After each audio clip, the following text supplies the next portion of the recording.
Yo mga kadato, so for tonight's vlog, kagagaling ko lang sa aking trabaho at niya ako ng boyfriend ko na sasama daw kami papuntang Ayala Mall. Syempre kasama namin si Auntie Tatang at saka si Kuya Pupoy. At habang naglalakad kami dito papunta sa sakayan namin, so naghahanap kami ng rela na sasakyanan. At ayun na nga ay sasakay na kami sa rela papuntang Ayala Mall City. At habang nakasakay na kami sa rela, so tinanong ko yung boyfriend ko kung anong meron sa Ayala Mall. So sabi niya, meron daw opening ngayon ng magical lights sa Ayala Mall. So first opening daw nila ngayon doon sa Ayala Mall. So ano pang hinihintay niyo mga kadato? Samahan niyo kami sa aming paglakbay patungo sa Ayala Mall. So dito nga pala sa may bandang Kugon, sobrang matraffic talaga dito pagkagabi, lalo na't siksikan yung mga sasakyan at saka yung mga rela dito sa daanan ng highway. At kung nagmamadali kang umuwi dahil sa sobrang traffic dito sa Kugon Market,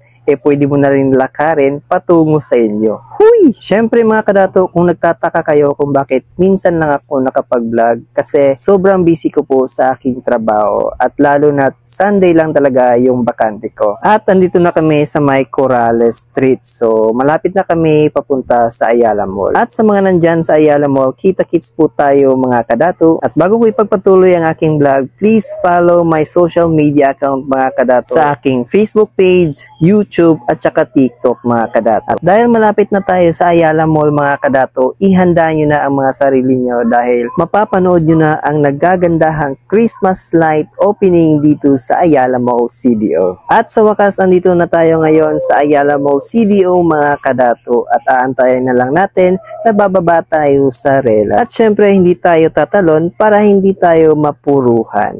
Syempre hindi naman tayo nagmamadali kasi hindi pa naman talaga nag-start yung lightning. At dito naman sa may bandang Ayala Mall ay sobrang matraffic din kagaya sa may Kugon Market. Kaya habaan mo na lang yung pasensya mo para makauwi ka dahil sa sobrang traffic talaga dito. At bumaba na nga kami dito sa may rela at pagtingin ko dito sa may entrance ay aba, ang dami na palang tao. At ang bunga kala ko ay kami pa ang nauna dito. Huy! At pagpasok namin dito sa may entrance, aba, ang dami na palang tao. Syempre nag-aabang din sila sa Christmas Magical Lights opening ng Ayala Mall. At nung pumasok na kami sa may entrance ay naisipan namin na umakyat sa second floor para makita yung mga magagandang lights. At sa pag-akyat namin dito sa second floor ay nakita ko si Eliza, yung kasama ko dati sa trabaho. Syempre chichikahin muna natin siya kasi sobrang tagal din namin hindi nagkita. At syempre kasama rin niya si big girl na partner niya na kasama ko rin dati sa trabaho. At syempre may nakita kaming aso na kapareho ng aso namin na si Golden. Syempre tinanong na rin ng boyfriend ko kung ano talaga yung lahi nito kasi sobra niya talagang cute mga kadato. At dito na tayo sa exciting part kasi magsisimula na ang Christmas light opening dito sa Ayala Mall. 10, 9, 8, 7, 6, 5, 4, 3, 2,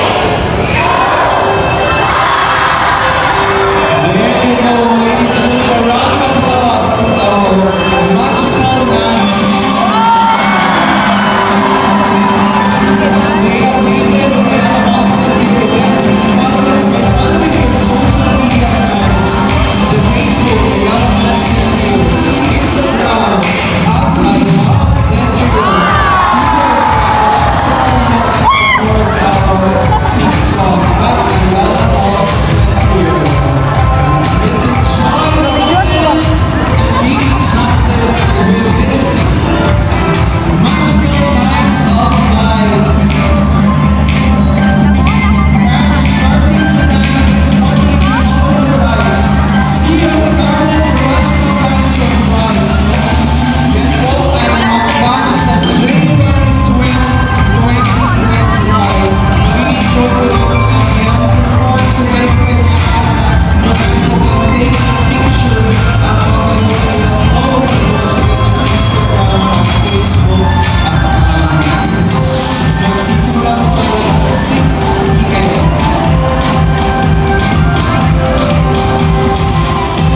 using hashtag Magical Nights of Lights, hashtag Christmas Launching, hashtag Where Amazing is Real, and hashtag Brighter Days at Century. So this is just our openings. In the following days until January 25, makikita niyo kung gaano kaganda, no? At pinagandaan ng Century Ayala Mall because Century is our home.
At pagkatapos naming manood ng Christmas light, ay naghanap din kami ng makakainan namin dito sa Ayala Mall. Syempre kasama pa rin namin si Auntie Tatang at si Kuya Pupoy. So ito pala yung itsura dito sa Ayala Mall mga kadato. At dahil maraming tao, marami kasing nagsha-shopping dito. At syempre dito na magtatapos ang aking vlog. Maraming salamat sa pakikinood. Bye-bye!